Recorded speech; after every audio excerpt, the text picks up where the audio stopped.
الرحمن الرحیم. خب جلسه دیگه و سیمای دیگه از سیمای یاران رسول خدا صلی الله علیه و سلم و امروز هم سیمای بانوی بزرگوار و صحابیه دیگر از مجموعه صحابیات و شاگردان رسول خدا رو با هم داستانش رو میخونیم. داستان حبیبه بنت سهل انصاری. و جالب هست اتفاقاً که در این داستان‌ها احکام شرعی هم وجود داره و موارد که مثل که در داستان قبلی در مورد طب نبوی داشتیم، در اینجا موارد دیگری هم در احکام پیش میاد.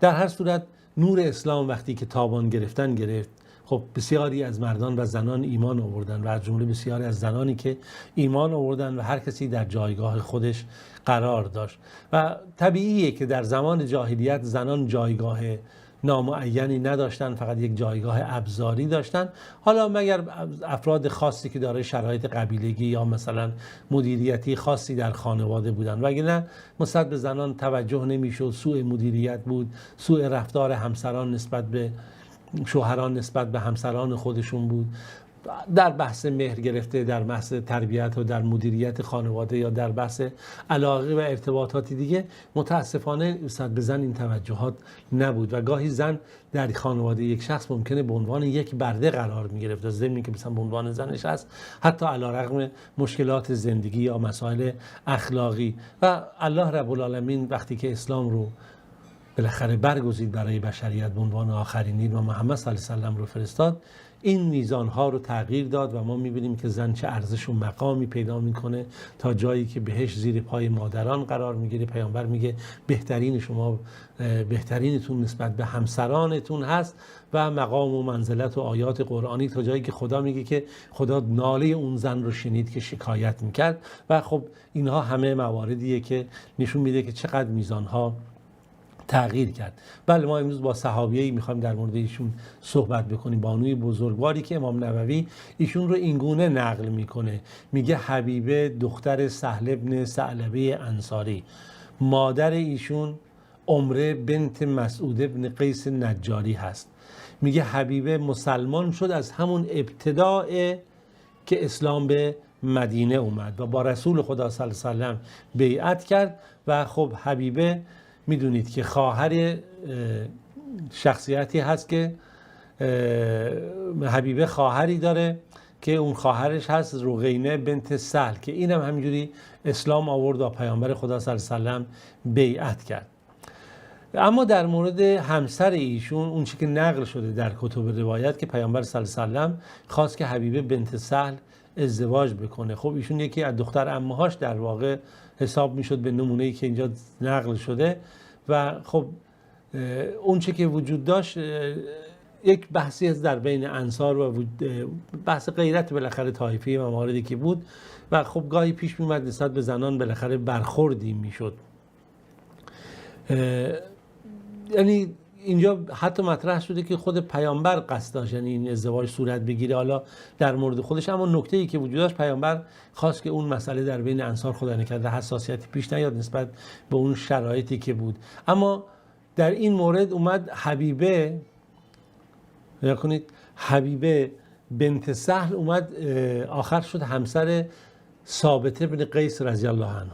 ثابت ابن قیس که سخنران خطیب رسول خدا صلی الله علیه و سلم است، به عبارتی سخنگوی رسول خدا و یکی از شخصیت‌های برجسته صحابه و برگزیدگان صحابه است. داستان اینجاست در واقع. حالا این ازدواج صورت گرفته بین حبیبه بنت سهل و بین ثابت ابن قیس. ثابت ابن قیس هم از شخصیت‌های برگزیده و رجال صحابه و گفتیم که سخنگوی پیامبر، خطیب پیامبر حساب میشه. اما هر ازدواج اینگونه نیست که واقعا زندگی صاف و خوش و راحت باشه.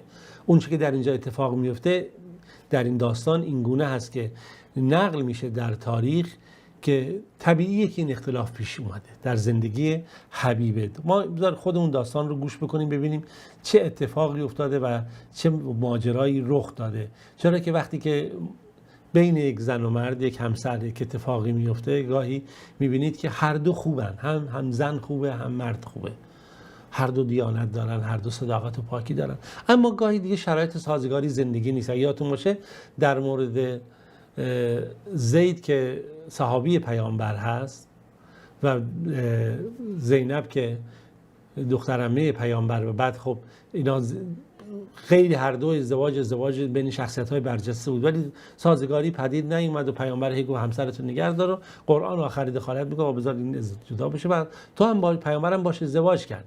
نگاه کنید هم بهشتی، اما گاهی این هماهنگی نیست. درست دقیقاً همین گونه هست که خداوند آیات الهی، دستورات الهی نشون میده که انسان گاهی واقعاً لازم هست صبر بکنه در زندگی. یک زمانی هست که دیگه خطر این وجود داره که خدای نکرده انسان به گناهان بیشتر بیفته در ادامه زندگی، راه جدایی وجود داره. بحث اختیار زن هست. نگاه بکنید یک قاعده در ازدواج وجود داره، یک زن دیگه نمیخواد که با شوهرش زندگی بکنه، بحث خلع پیش میاد. یعنی از حق و حقوق خودش میگذره، از مهریه خودش میگذره، از اون چی که بهش داده شده و درخواست طلاق میکنه. درست همین اتفاق در زندگی حبیبه بنت سهل با ثابت بن قیس اتفاق میفته، چرا که قرآن اشاره میکنه سعی کنید با زنانتون به نیکی برخورد کنید، باش همسران از مرد، اینجوری میگه قرآن میگه عاشروهن بالمعروف، با همسرانتون به خوبی برخورد کنید، به نیکی، ظلم نکنید، تا دشمنی نکنید، حقشون رو رعایت کنید از محبت و فلان اینها.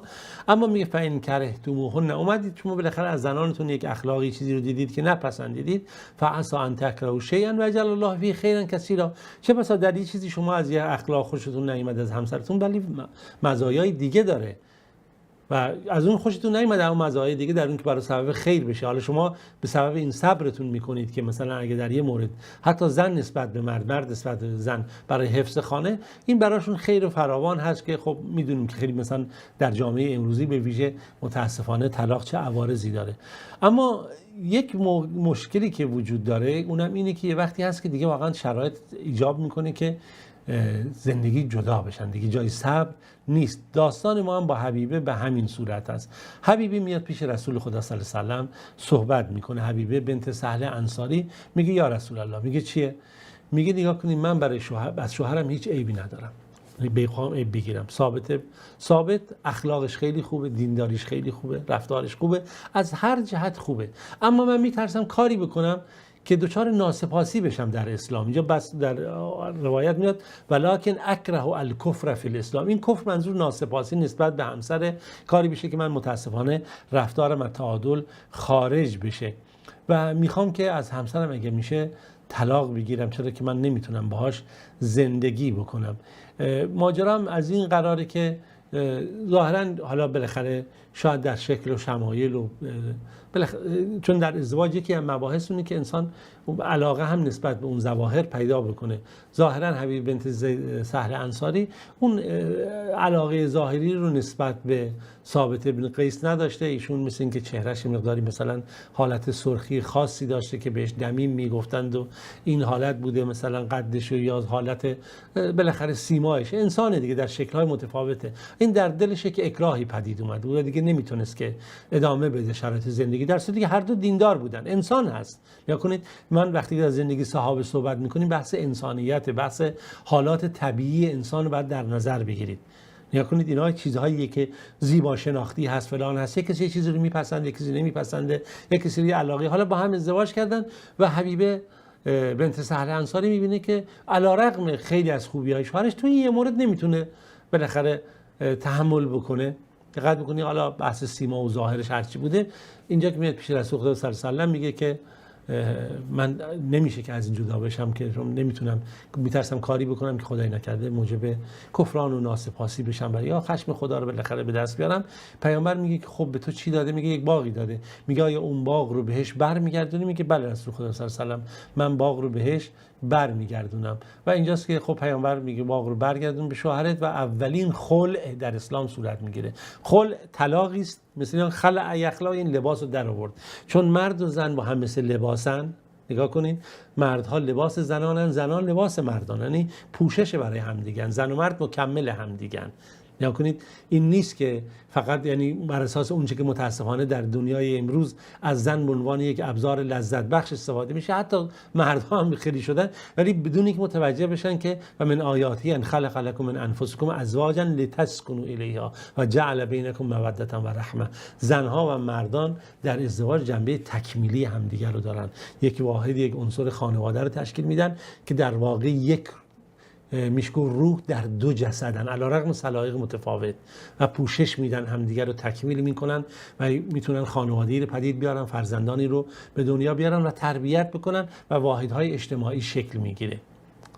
خلع به این معناست که زن مثل این که لباسی رو که از تن در میاره مثلا عوض میکنه، اینجا میخواد این همسر خودش از خودش جدا کنه، جدا بشه. خلع ثوب این لباس رو در آورد. پس خلع در واقع طلاقی است که زن درخواست میکنه و از همه حق و حقوق خودش از مهر و هر چه هست میگذره.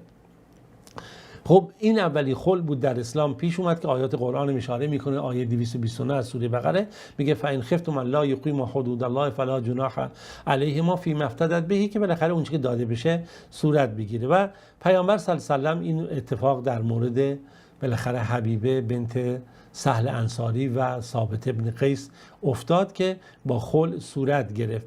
و بعد از این اتفاقا تقدیر اینجوری شد که حبیبه با ابی ابن کعب رضی الله عنه ازدواج کرد. خب ایشون هم شخصیت انصاری خزرجی هست و جزو صحابیان بزرگوار رسول خدا صلی الله علیه و سلم است که در جنگ و بدر و احد و اینها شرکت داشته و جزو شخصیتیه که جزو قراء قرآن هست و امثال این موارد.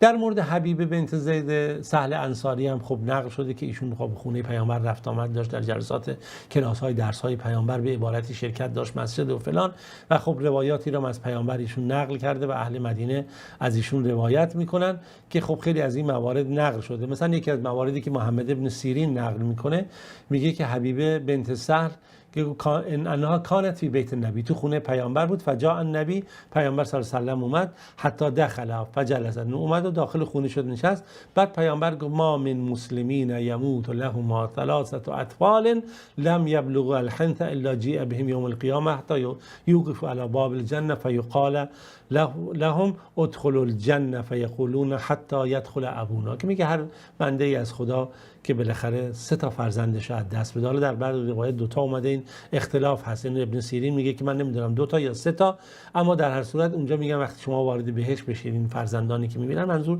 فرزندانی که بالاخره طرف از دست میده قبل از سن اون شرایط خاصی که داره و بهشتی هستن دیگه، سن تکلیف ظاهرا، اونجا میگن ما وارد نمیشیم مگر اینکه پدر مادرمون وارد بشه.